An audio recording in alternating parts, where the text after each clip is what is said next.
Good afternoon, good morning, good evening, depending on where you are on this fast forward planet, where so many things are happening. It can feel overwhelming. We're at the end of a year that was tumultuous for climate. We're at the end of we're in the early stages of a century that's going to be tumultuous for climate and biodiversity. It's easy to feel overwhelmed and paralyzed sometimes. And I've brought together a few folks to just explore paths forward, ranging from poetry to blogging. I still call it blogging, even though I'm glad Sam might agree. I've been blogging since I started my .earth enterprise at the New York Times back in 2007. And the communication environment is just as turbulent as the actual environment. In fact, maybe more so. So let's just get started here today. I'm just wonderfully happy to have on Yvonne Reddick, who's a British scholar and poet and filmmaker and creator who is focused on this Anthropocene question, as I have been for a long time. And Sam, how do you pronounce your last name, Sam? Maddie, M-A-T-E-Y. It's pronounced as though there's two T's, but yeah, it's like Croatian originally or something. It sounds like it should be the pilot term, Matey, but no, it's Maddie. So thank you. Yeah.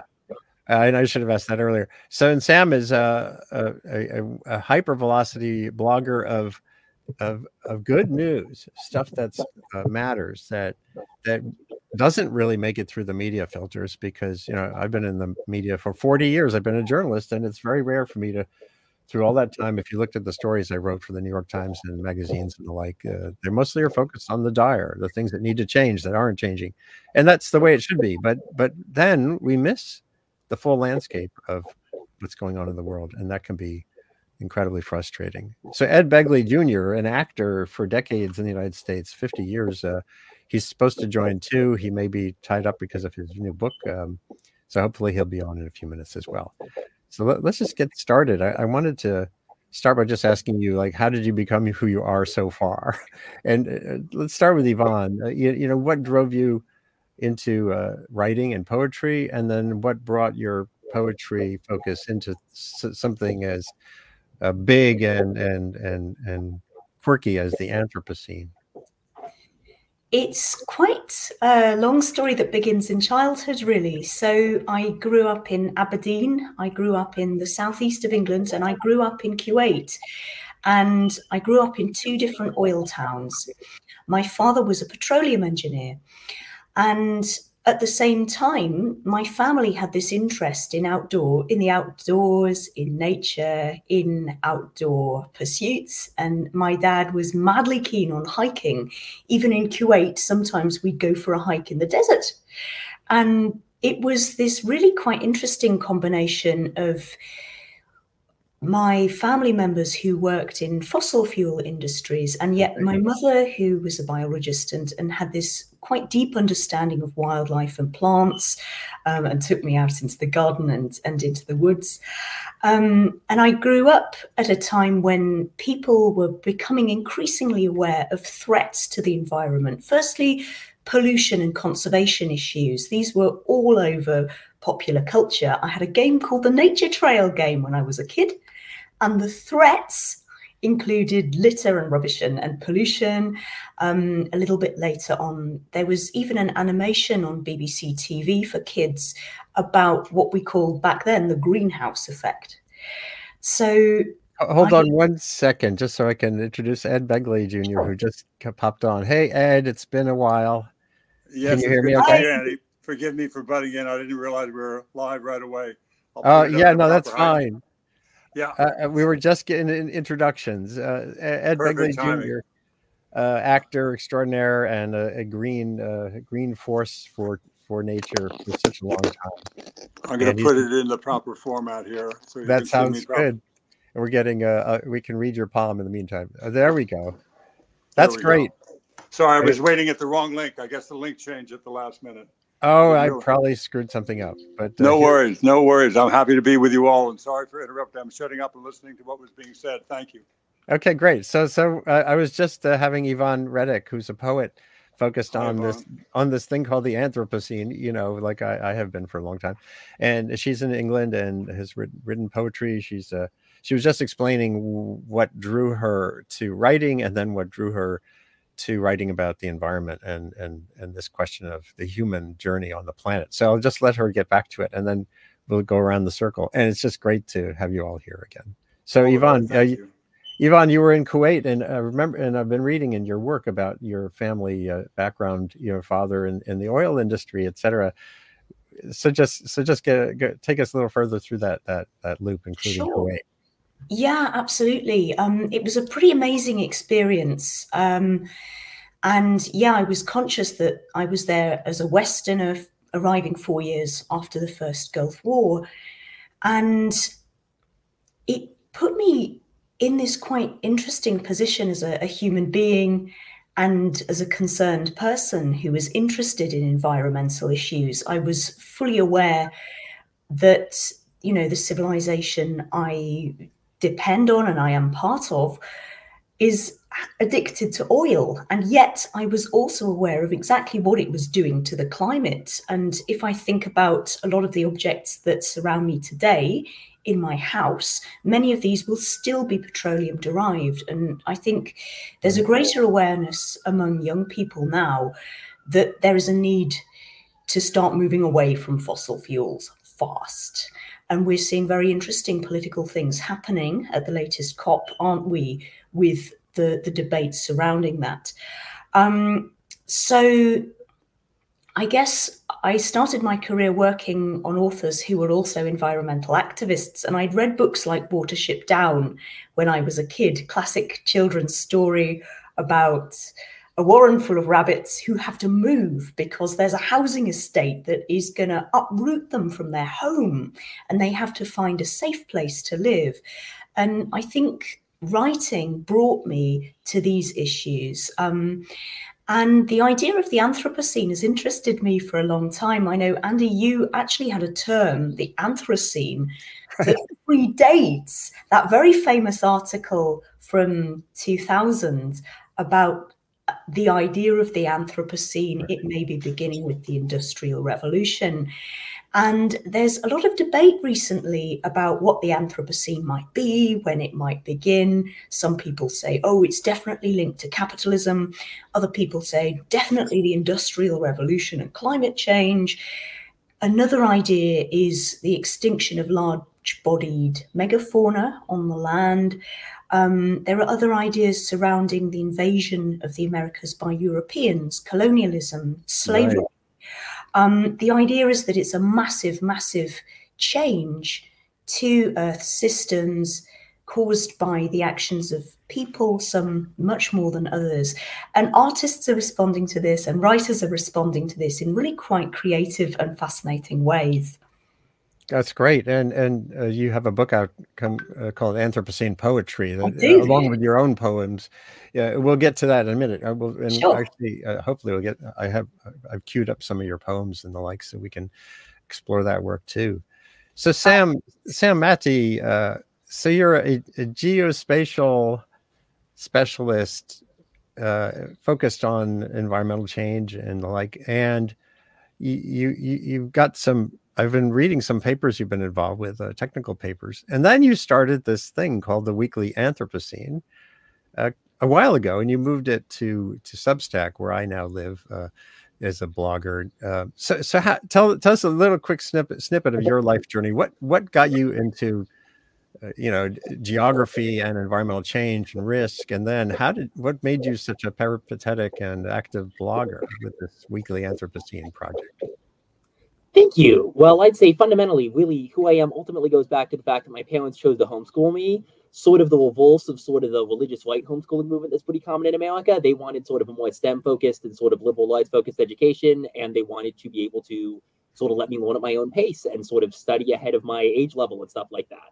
So I was able to just spend lots of childhood days reading, minutely going through world atlases, which I think started my love of maps, and sort of just being able to continue studying and learn at my own pace. And that led to eventually a really profound interest in environmental science and climate change, because since like a very young age, when I read about this, I think my first exposure to the issue was An Inconvenient Truth when I was about 7, the classic Al Gore film and book. So film matters. Yeah. And to me, I think I actually read the book first and then I read the film or something, but yeah, both were great. And then I sort of realized, wow, like this is the planets on the table. This is something that'll show up in geological time. This is something that is really, really important, maybe the most important thing, a fundamental change of the way that the only life-supporting planet we know of works. So I've just was fascinated by that since childhood, studied about it, wrote sort of a very proto version of my current newsletter for friends and family when I was like 10 to 14. Just basically me sort of trying to learn about this and process it and share information with other people. Then I mentioned I learned at my own pace, so I was actually able to start college when I was 15 and graduate with my bachelor's in environmental science when I was 18. So that was really helpful as well. And I went to the University of Southern Maine because that was the only college I could walk to from where I lived, and I didn't want to move out at 15. And they had a great environmental science department, which was total happenstance because we didn't expect that I would need to walk to college when we moved there. But it's amazing, great place, USM, totally can recommend it. And it was while I was at USM, alongside some other stuff, I interned with Maine Conservation Voters, did some voter registration work in the 2018 midterms, set up a student group, bunch of other stuff. But it was during that period that I started the weekly Anthropocene. And that was originally, it was almost just a form of like therapy for myself, like just going to say, hey, okay, interesting stuff's going on. Like, even though like Trump is president, and horrible stuff is happening, there's actually like record renewable energy installations, and we're starting to see some interesting integration of technology into wildlife conservation, and it's generally interesting stuff. And yeah, that's grown over the years. And what I have been amazed by is that since 2018, the climate picture has gotten so much better. Pull this up. This should be like referenced by every major newspaper every week, this story. Because when I was a little kid learning about this, we kind of looked screwed. We looked like we were going to build coal plants until 2100, that China and Indonesia and India and everyone would build coal plants all the way to industrialize, and we were going to hit like 5 degrees Celsius warming by 2100, which might have been like a serious, like massive, like threat to civilization level apocalypse. But that's probably not going to happen. It's lots of climate change is still going to happen. But if you look at this graph, like the pre-Paris policy had us online for much higher CO2 emissions by mid-century, and policy shifts since before Paris could peak CO2 emissions as soon as 2023. And the latest, like the pledges this year, like and these pledges, by the way, these aren't just empty words. The U.S. actually met its 2020 climate goal that Obama set, mostly even though Trump was president when we met that climate goal, and there was really no government action on climate change. We met that just because renewable energy is so economically cost competitive now. There's really amazing progress being made. We have cut the expected warming by the end of century in half. And it's hard to focus on that when we've already had like a degree and change of warming. We're probably going to cross 1.5 degrees in the next 10 years. And we're seeing, climate disasters everywhere. And that is awful. And that is horrifying. And if you sort of say, hey, wait a minute, it's actually half as bad. It's probably by 2100 going to be half as bad as it looked like it was going to be in 2005. That sounds like you're saying, well, don't worry about it. But no, like that's sort of like saying, like in a game or something, like a sports game, like that's like saying, hey, we have points on the board, we're still in this thing, we have a chance to get out there and play. And they're like saying, no, hey, if you say that we're doing anything good or that we have any points, you're saying that like that you're denying the fact that the other team has points. Like right. There's this effort to reduce everything to a binary. So are you saying it's all good or are you saying it's all bad? And there is a lot of media doing incredibly great and valuable work pointing out the bad things happening. And I don't want to gainsay that at all. And that is very important for identifying problems and issues and being sort of society's warning sign and alarm system. And what I am trying to highlight is, like in this chart again, the exponential growth of so many amazing renewable technologies. What I am trying to highlight is that some amazingly good stuff is happening. And there is often good reporting on it, but it doesn't get emphasized. Like it doesn't make the front page, it doesn't get the clicks, it even gets headlines that sort of seem negative, even if it's a positive story. Right. So, and overwhelmingly, this has been like the Paris Agreement was great. Like there's been some good diplomatic efforts. The Inflation Reduction Act was unbelievably amazing. I wake up out like some of you listening probably don't know what the Inflation Reduction Act is, and that is like if you lived in the 1930s and didn't know about the New Deal. Like the Inflation Reduction Act that Biden passed in August 2022 due to like an amazing last-minute political compromise is unbelievably freaking amazing. Like in my opinion. Environmental groups should have just closed ranks after that was passed and focused on promoting the Inflation Reduction Act until Biden got reelected, and then try to push him on other issues like LNG. Like, because the Inflation Reduction Act is such a big deal. It is uncapped federal tax credits for renewable energy. It is like hardwiring renewable energy into the American economy for the next 10 years. And literally, it will be profitable to build renewable energy in America for the next 10 years. Yeah. Like, regardless of how broader economic indicators go. It'll actually get So- more profitable if there's a recession, because there's guaranteed federal money no matter what the broader economy is like. So there's amazing stuff happening. We're making huge progress with the clean energy transition that is already notably reducing the risk of catastrophic climate change. And that means we should go further and faster and learn on what we can do and can do better. But and the similar stories in wildlife conservation: tiger, blue whale, white rhino, black rhino, and many other populations have increased substantially in the last 10 years. And I'm not trying to downplay the big issues. I'm trying to say we're still in this. The planet's on the table. What we do matters. Well, this is great, and you know, I think that's a good transition to Ed. Ed, I think I first met you face to face in the mid 2000, like 2006 or so, and then you were on my on the New York Times. We did a little eco chat, and but you go way back, and you've seen this entire curve of environmentalism from the first Earth Day forward, and you are endlessly, I think you're both realistic and optimistic at the same time. So when you hear a young guy like Sam, how do you feel? And maybe for those who haven't followed your career, give a quick thumbnail of what's in your book. Ha ha ha. A quick sense of, like, when you think about the environment, where are we at right now in your sense? Well, I want to agree with Sam. You can't overstate the importance of the Inflation Reduction Act. It's so important. It's going to do incredible things, and if we can get Biden reelected and go into a second term, we'll do even more. I want to talk about where I've gotten it right over the years, where I've gotten it wrong. From 1970 on, I've been very much. Oh, sorry, we're watching a little clip here. Right? No, I was gonna. I thought I had muted it. Hold on. No worries. Keep going. Keep going. Yeah, there's a lot we got right back in 1970 when I started to take action on Earth Day. But one thing I won't say we got wrong, we didn't emphasize it right, because the problem is not going to be solved by geezers like me just buying energy efficient light bulbs, maybe even driving a green car. It takes more than that.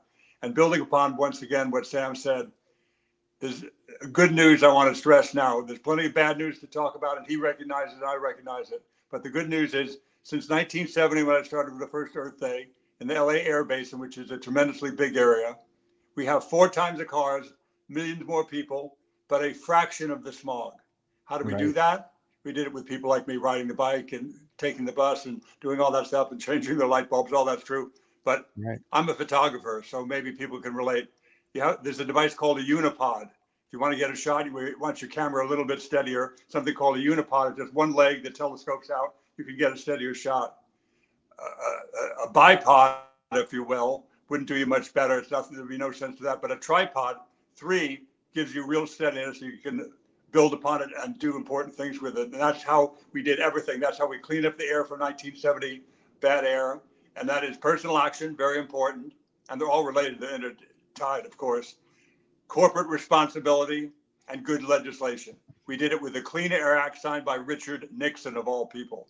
That's how we did it. That's how we cleaned up the air in the basin. It wasn't just people riding their bike, taking the bus like I did. All that's important. And they related. Said, look, Ed's riding the bike and Ed's taking it. We need more bike lanes. We need more bus lanes. Legislation did that. The Clean Air Act helped all that. Corporate responsibility. They build cleaner power plants. They build cleaner buses and all that stuff. They're all related. It's not one thing, just guys buying, compact fluorescent bulbs or whatever we did back in the heyday, the early days, but doing all of it together. Personal action, corporate responsibility, and good legislation. That's the most important thing to realize. They have to all be balanced, and you got to do them together. But Sam is right. There's plenty of good news, and the Inflation Reduction Act is the most important thing we could work on and keep in place, and in fact build on. Well, and you mentioned the political reality. If you really take a systems approach to this problem, and you're not thinking that the most important question for the United States of this coming year on climate isn't COP29 or the details, it's who's president and who's in Congress. And for young people to think about not voting, including, if you have your own personal bias on some little issue. And if you're thinking not to vote or to get disengaged from the system this year coming up, particularly in the United States, that seems crazy to me. It is crazy. I have friends, you know, very young people, my children's age, young people being in their 40s, you know, 30s and 40s, my grown kids' age. And I have a 24-year-old too.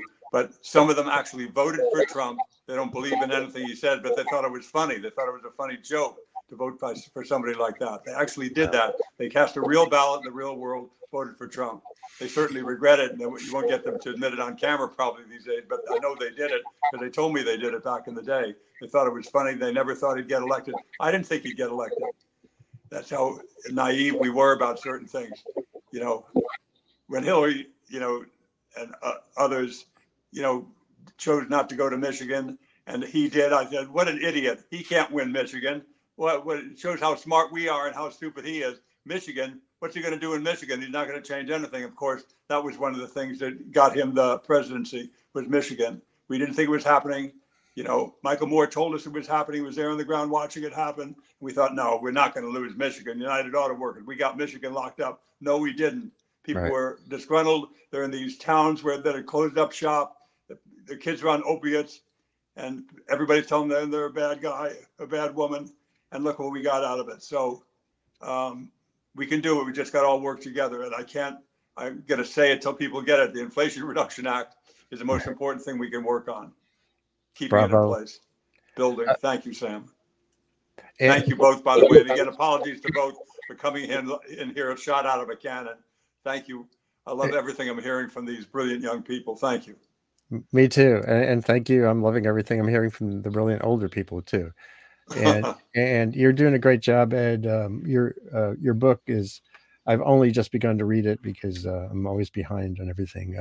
But your life has included many challenges and many gifts, and you do a great job of weaving them together. And I know you're dealing with a health issue now, Parkinson's, that people my age think about more and more. I'm surrounded by folks with various challenges like that. And I think about personal sustainability and how that relates to planetary sustainability. You look at both of those things and you sort of, there's lots of parallels there too. How do you make the most of the situation? You know, especially in cases like where you can't solve the problem. You know, solving Parkinson's, it would be great if that happens, but at the same time, we have to live with these things. I had a stroke in 2011, and it was a real wake-up call for me in terms, I thought about my stroke in terms of how I think about the planet. You know, what can you change? What can't you change about your life and about our planetary life? And I think those are important things too. The medical experts don't know for sure, but they're fairly certain that toxic elements, one of the key reasons people are having so many neurological problems now more than ever, Parkinson's, ALS, all these neurological diseases, MS, and they don't know for certain, but they're fairly certain that toxic elements have a lot to do with it. Well, when I was a young kid crawling on the floor, drank ant poison. I lived next door to a dry cleaner with perchloroethylene blowing in my window 364 days a year. They were closed Sunday. Well, that would make a lot, 6 days a week. Let me do the math later. But I worked over a trike tank, something called trichloroethylene or trike. I worked degreasing parts at this facility. There was no OSHA back then, no Cal OSHA, no OSHA. So there's no overhead fan or anything. You just worked with the trichloroethylene tank, degreasing parts until the room started spinning. Ed, you got to take a break. I can see you stumbling. Go outside for 15 minutes, come back in and work again. That's just the way it was. And so I think, and will be proven out by medical experts, but there are many people that think toxic chemicals has something to do with diseases like that. And I certainly subscribe to that notion. And what you just said, by the way, these are things that are going on elsewhere in the world in droves. Right. All the places around the planet where they don't have an OSHA. And I wrote my first environmental story in 1983. My first cover story was on the herbicide, the weed killer paraquat. Oh boy. Which is linked to Parkinson's now. But there were young field workers in Trinidad and elsewhere just spraying this stuff, without any of the protections that we now have. So those are really important issues too. And I got my share of paraquat being a pot smoker back in that day. Oh, right. No, that was one reason I was drawn to that story. It was controlling marijuana in Mexico at the same time. And I talk about addiction in my book because it's part of my story. Let me be clear. This is a bit of an environmental book in many ways. I certainly talk about the environment, but it's a memoir and it's a humorous work. But a lot of stuff is very serious. And one of the most serious aspects of the book that you see the cover of behind me there, over on this side, sorry, is addiction. And we are likewise addicted to oil. We are likewise addicted to fossil fuels, like alcohol can do with people who are addicted and alcoholics or addicts. It gives you a great ride at first, but then it turns on you, and it turns on you bad, and everything that you think it gave you, it takes that away and more. That's the problem with fossil fuels. What a miracle. Look at what we've done. We built the Empire State Building with high sulfur coal, steel made from that. We built the George Washington Bridge. We did all these wonderful things, but we can't do that. We can't sit by and not say anything when other countries around the world, China and others, are doing the same thing. Well, you built all your Brooklyn bridges and all your 59th Street Bridge with high sulfur coal. What are you telling us to do? Right. They don't have to do that. They got to leapfrog over that bad technology, get to better technology that makes more sense. And to a large degree, they're doing it. They're certainly building power, coal power plants and other things like that. But they're putting a tremendous amount of money into solar. And they're coming to us and asking us how we deal with some of these toxic chemicals too. They don't want people sick. When they're sick, they're unproductive. And so there's a lot of interest in many important things that we've been doing here. Now, finally, over years since we have ocean, some better rules than the EPA, and good, better environmental laws each year. So we need to help the rest of the world grow, but to do it sustainably. That's great. And now I want to circle back to the arts. And Ed, you've been involved in the theatrical arts forever. But let's just, I got to pull up a slide related to Yvonne's poetry and her background with a family that she grew up in the fossil fuel industry. And in a way, we all have grown up with fossil fuels in our family, which is kind of what you were just saying. So Yvonne, is there a particular poem you might want to recite for us? Sure. I'll read you one called The Flower That Breaks Rocks. And this is a family poem. That image we had just a minute ago was my dad out on one of the North Sea platforms in the mid-80s. He was a young lad. There he is. Yeah. He's right at the top. He's the one at the front with the big grin. And I was really kind of fascinated and in some ways a bit troubled by the idea that this was the industry my father worked in, and he was the person whose gift to me was my love of the outdoors and my love of nature. And I've been thinking about how to reconcile those two ideas in a lot of my poems. I don't know if they are reconcilable, really. This is my poem, The Flower That Breaks Rocks. It's a simple poem and it's a family poem. And it's about being out on Ben Nevis, Scotland's highest mountain. He introduced his daughters to Ben Nevis. You take the bearing, line up the arrow, pointing to Moonlight Gully buttress, -1 gully. We didn't care until Dad found us a saxifrage.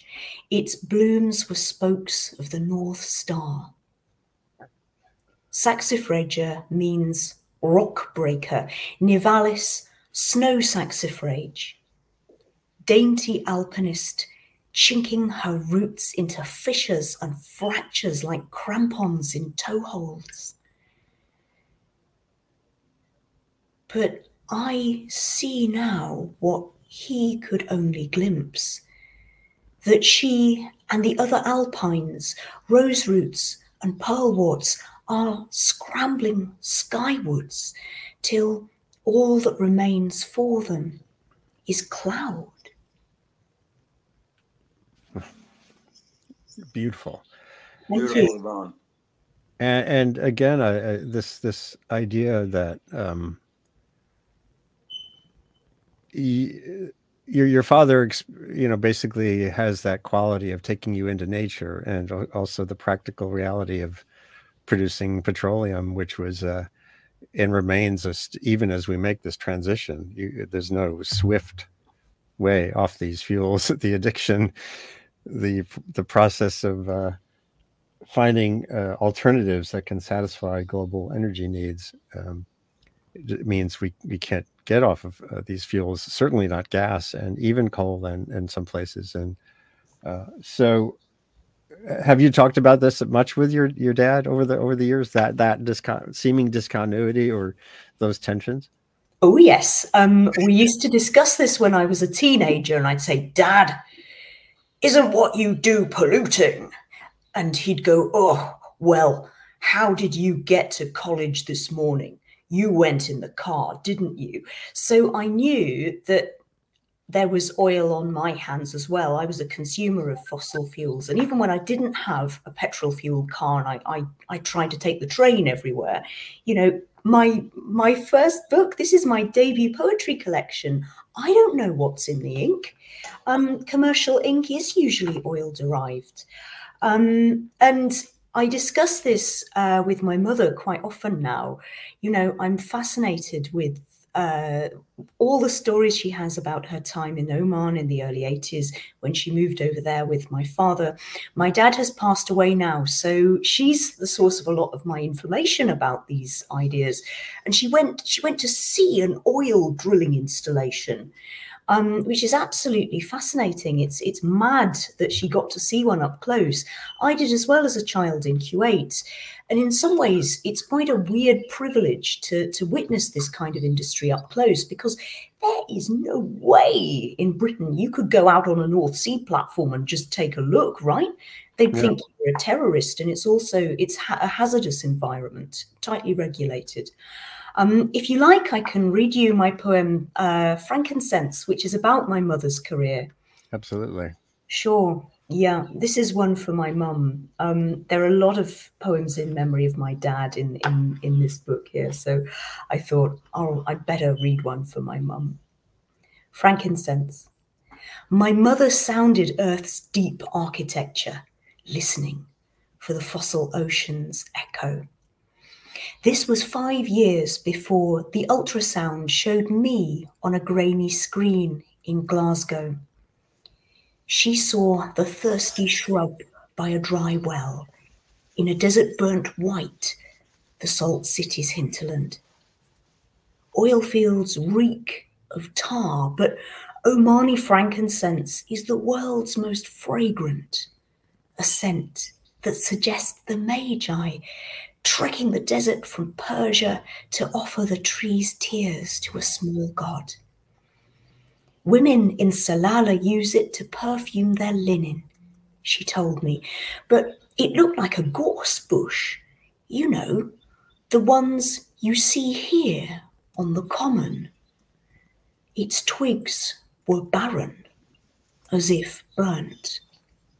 In winter, leaves break from the stems and white flowers unfurl. Beautiful. Beautiful. That's beautiful, Yvonne. Thank you. Extraordinary. So Sam, let's get back to the world of blogging. You know, as I said earlier, I started blogging at the New York Times in 2007 on top of my conventional journalism, because I felt that the issues around me were so multidimensional that a simple news article can't capture it, and can actually distort reality. Again, as we were saying earlier, if the news is all the things that are bad, you end up conveying a flawed picture. And the other aspect of blogging that drew me through .earth, my blog, was it was multi-directional. It was not just me putting out article after article. It was interrogatory and open and implied in my own thinking that I don't know everything. And as a reporter, you know, we're too simplistically think, okay, now we got the story. and by having that kind of exchange function, I learned so much more. I kept calling myself, if you search online, if you Google for selfish blogger and my name Revkin, you'll find a lot of stuff I wrote, because everything that I was learning and unlearning So I'd love to hear from you. I'm going to show your blog again in a second. I'd love to hear from you a little bit more about why you do this particular form, where you're drawing together a lot of content that isn't your own, saying, here, you really need to read this, and this is why, that kind of stuff. So what's your blogging philosophy, and what's, what do you hope for with your audience and the like? Well, thank you for the question. It's a good question. A lot of possible answers. First, I just want to say I love the selfish blogger thing, because that's how I feel too. Like, I feel like having a blog is a great excuse to get to talk to interesting people. Like, just to start with, like, I get to like say, hey, can I interview you for my blog? And it's much more sort of, I do a lot of interviews too. This is my news roundup. And it's much more sort of likely to get a Zoom meeting than, hi, I just find you interesting, want to chat, which is cool, but people are busy. And having a blog is a great way to just learn about people doing fascinating stuff and share their stories. Like, I've been able to meet scientists around the world doing fascinating stuff. A guy in the University of Bristol working on connecting fungi and electronics to create living environmental sensors that can interface with computers. There's a whole bunch of just fascinating work going on. And then just this fascinating stories like this one, a fleet of drones picking apples in Chile. And there's these things that almost sort of fade into the foreground. Like, there's tons and tons of stories in many newspapers about the rise of farm bots recently, robots that can do agricultural work. That part of the broader stories, like the rise of batteries and AI and a bunch of other technologies. But like, people often also, but that never makes the headlines because it's always sort of below the threshold of notice for being the most dramatic thing. Like Steven Pinker in Enlightenment Now, he said, like, if there was a headline once a year, it would say stuff like, these 5 amazing new technologies were invented, and this many hundreds of thousands of people rose out of poverty in South Asia. But there's always some kind of tragedy that, and tragedies are awful, and they should be reported on. But there's always some horrible thing that sort of draws all the eyeballs and the attention. And there's often really fascinating, positive stuff. People working hard to create a better world that doesn't get nearly enough attention.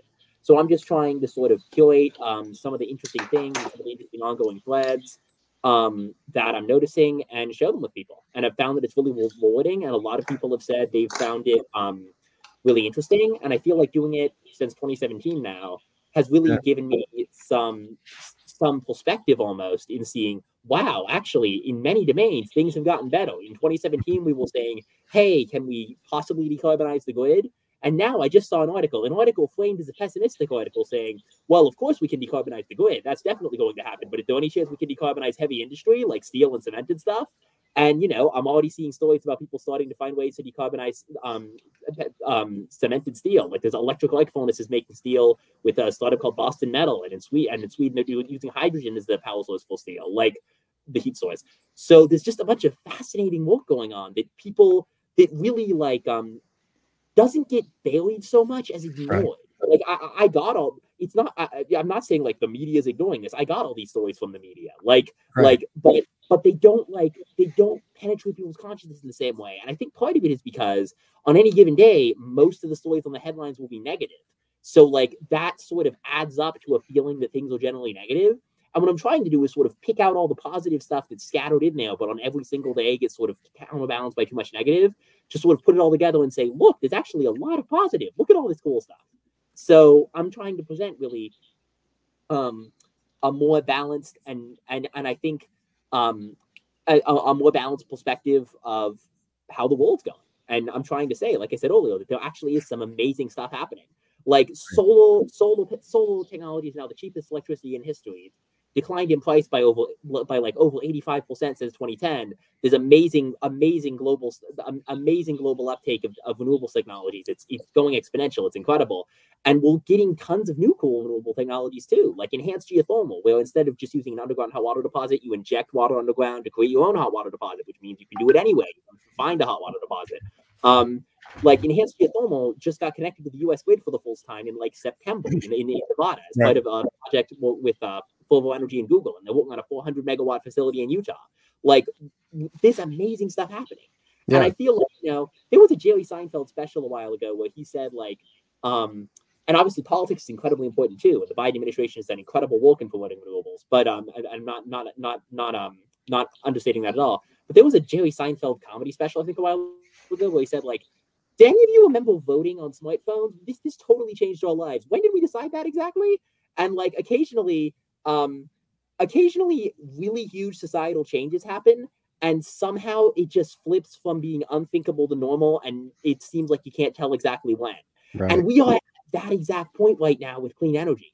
Like, I've already seen, and I strongly disagree with this, but I've already seen like some environmental groups flipping straight from we totally need to go to clean energy at all costs to there's too much solar being built, it's a blight on the landscape. And I'm like, I'm sorry, you were talking about a climate crisis a minute ago. And I think that's because, you know, some entities sort of exist as an oppositional framework meant to sort of oppose things, and that's really useful if you're opposing fossil fuel projects, but it turns into a negative if you're opposing clean energy projects. And like Bill McKibben has been great on this. He's often the founder of 350.org. He wrote a great Mother Jones article saying it's time to embrace the green building boom, because we are having a green building boom. We are having manufacturing spending has doubled since the passage of the Inflation Reduction Act in 2022. There is just when I was a kid, there was this Tom Friedman book, That Used to Be Us, about how America has fallen behind in China on infrastructure and stuff, and China's still building lots of clean energy, but now we are too. We're really doing big things and really having a huge global decarbonization shift, and it's going way faster than even the most optimistic predictors would have expected. And I think that we'll continue expectations. Yeah, no, it's great. And this reminds me of one of Ed's points, I think, through the years, which is that individual action and decisions can matter enormously. I'm showing everyone Efficiency Maine's website for heat pumps, because Maine, where I moved to Maine 2 years ago with my wife to be near her mother, who's 91 and lives in a tiny lobster village where she was born, and during early in the Depression, and she just bought a heat pump. She's low income, on a really tight budget, but the heat pump is going to help her get off of oil and lower her energy costs. She's still getting used to the idea. She was using it initially when the air conditioner was still hot at the end of the summer, and I think there's still this sense of you need a flame to be warm. Right. But to think that my mother-in-law, for her, it was normal for her to buy a heat pump, and because this is pre, the Inflation Reduction Act is really slowly rolling out. This was just Maine's own incentives already, but that's a wonderful sign. So Ed, that gets back to your points about local action, spreading what you do in your own life to your neighbors and the like. What do you think about that? I think it's very important. There's not time to go door to door for this stuff. So I applaud my friends who do, Greenpeace and others who do go door to door. There's a place for that, but we have to use the media, use it responsibly, because I feel like a performer. People always say, you're a performer. We don't want to hear from you. We want to hear from the scientists. But if you are, in fact, a performer, you're about to do a song and dance on stage, and the fire marshal taps you on the shoulder. Excuse me, what is it? And he tells you there's a fire in the basement, not to panic people, but row by row to eventually evacuate. It's just smoldering at this point, but we need to get people out in a timely manner. Go, thanks for sharing that, Mr. Fire Marshal. Time for my song and dance. Da da da da da. How could you possibly do that? You wouldn't do that. You do what the fire marshal said. That the fire marshal is a union of concerned scientists. The fire marshal are all those wonderful Nobel Prize winning people I've gotten to know at that organization and others who tell us what's really going on with air quality, with what's more efficient in the form of wind turbines and solar panels, what have you. They're studying in a very careful way. They're publishing in peer-reviewed journals and what have you, so we know it's good science. And that's what we need to do. We can, as private citizens, do whatever we do in our free time. And I wrote this memoir that's more entertaining than anything else. And I hope it's entertaining, but also, to get the message out there, and, because we need to make people know that there are solutions and there is good news. And I love that you keep emphasizing that, Sam, because it's very important. We had a problem with CFCs years ago, was destroying the ozone layer. We had a big hole in the ozone. They stopped making CFCs. They said, the opponent said, you'll never be able to afford an air conditioner again. You'll never be able to afford a refrigerator. I've looked in the paper. I'm told they're still selling air conditioners and refrigerators, and it didn't cost that much more for either, and it worked. And they did a huge amount of progress with that ozone hole and the ozone depletion. More good news. We had the Cuyahoga River catching fire near Cleveland, the Santa Barbara oil spill. That doesn't happen. The Santa Barbara oil spill kind of thing still happened in the Gulf and elsewhere. But the Cuyahoga River does not catch fire anymore because we made changes with the Clean Water Act. also signed by Richard Nixon of all people. So we can do this together. It has to be bipartisan, nonpartisan, and we can do it. Just get people out there using the media responsibly with your wonderful poetry. There's nothing better than the arts talking about a good message, something like the environment. So I love that you melded those two, Yvonne. Just beautiful. And again, Sam, the way you're spreading the word. Thank you both. Thank you. Yeah. Thank you very much. And I want to ask now. I want to go around about one last thing, which is some of the skills and practices you all have when you think about how to spread them. Or what would you suggest, Sam? With you with blogging, like with me, I've been trying to run these shows for 3.5 years now since the pandemic. On a big chunk of them are on thriving online, like how to make the most of this noisy, polluted information system. Do you have any suggestions? Like, and I don't know how you fit your blog into your work life and the like too. So, for young people who want to communicate, who want to share good ideas, do you have advice for how to do that and how to make it part of a life and how to make it practically part of a life? What are the barriers? What are your hopes? Well, excellent question. Number one would be do it for you and don't expect to make money. So I have only ever indirectly made money from my blog, really. I have paid subscriptions and I'm trying to ramp that up. I would love to do more paid content. But primarily, the way that's been useful in my career is just by being able to point to prospective employers and say, look, I've done this every week for years. I care about this issue and I have a work ethic and stuff. So like it's been of indirect use and it's sort of just become my resume over time. Like I have a resume, but a lot, right. but like I put like links to my maps on there and all sorts of stuff. And I think it can be a blog or any kind of online presence or poetry or art or whatever your field is can be really useful in just sort of demonstrating that you care about something enough to do it. But I definitely think, don't quit your day job. Like, so like definitely have a media platform where you can have a voice to, in whatever medium or format you want to do that, to talk about things you care about. And I think that is great. And I think that will really help you in your career and in your life and in your human spirit. But this is a great map and a bad example because I did this one for free. I did this one just for fun. But it shows you. I like the idea of sharing your work. In other words, exactly. Yeah. Yeah. So sorry. Yeah. So yeah. And what are you doing? You're working for the state of Maine right now, or? Actually, I'm a freelancer, and I technically I'm my own business. Like I'm Sam Maddie GIS Consulting on my tax return, and I do freelance mapping projects for the state of Maine and several other clients, including Third Nature Investments, Sustainametrics, the Ocean Foundation, and some others. So I actually a bunch of my recent maps aren't on here. I have a new post with a bunch of my maps from 2023 coming out in later December. Great. But yeah, actually, if you just go to maine.gov/climate-plan/dashboard. That was my big project for Maine for sort of the last quarter of 2023 was this dashboard of maps about some of the progress Maine has been doing on stuff, including the efficiency Maine heat pumps. Just I took some of that data and made sort of a geospatial format. And this is how it is when it's embedded in the page. If you go further down to the bottom, there's a place where you can open it in its own window. If you open the dashboard in your browser, and if you go to any of them, there's just a bunch. There's just a bunch of different visualizations of all the cool stuff that's been happening lately in Maine. So yeah, it feels like an overall view of some of the cool stuff that Maine has built in the Mills administration. As with pretty much all of my visual web maps like this, if you click on the icons, you get more information, and you can zoom, pan, find your area, all sorts of stuff. Wow. This is what I do for a living, basically. But having an environmental blog really helps me get projects like this because it shows that I really know my stuff and I care about it, and I'm kind of devoted to working on this on these issues. So, but yeah, like sort of the skill that is my job is GIS mapping and analysis with stuff like this. And this is just a visual thing, which is great. There's also some more analysis heavy things like calculating sort of EV rebates per person by main town and stuff like that, and a whole bunch of other things.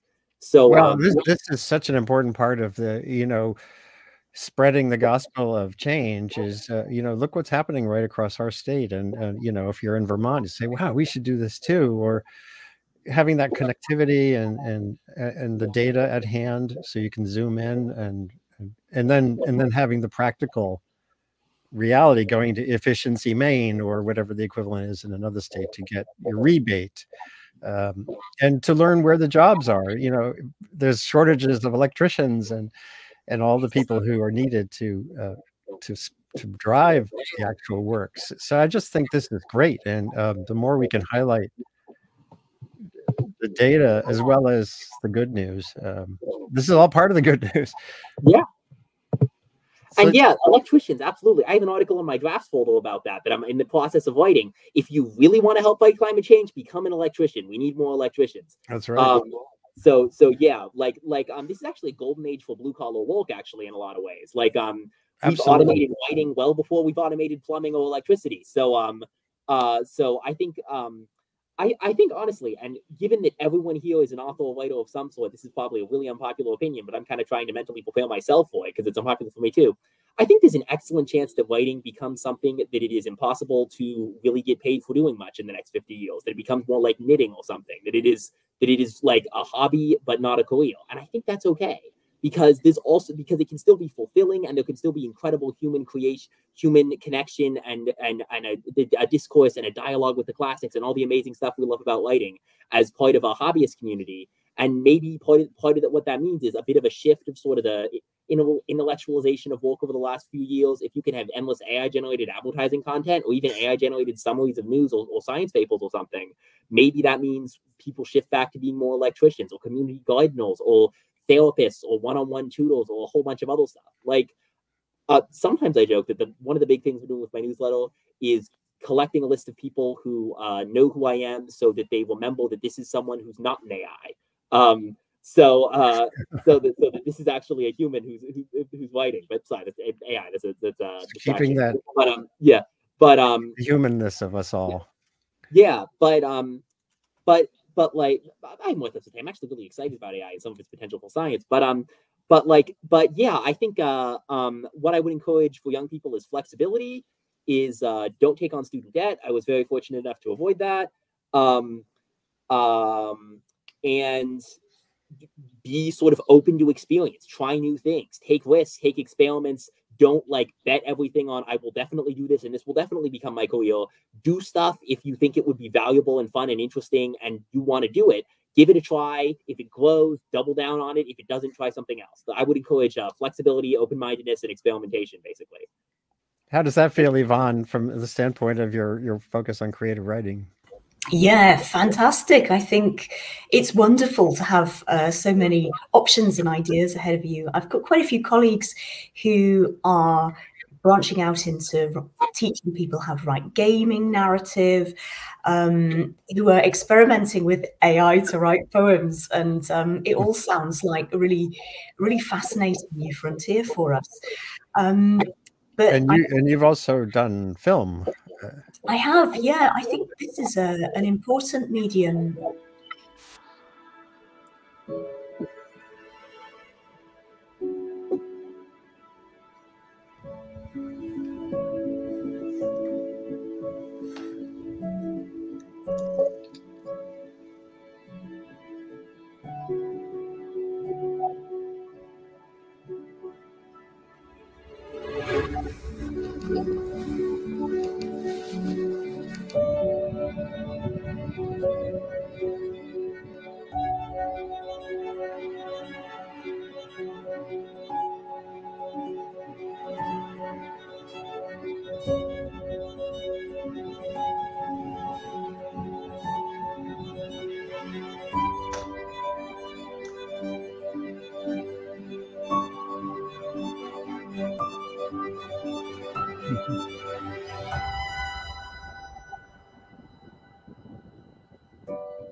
Where is this, by the way?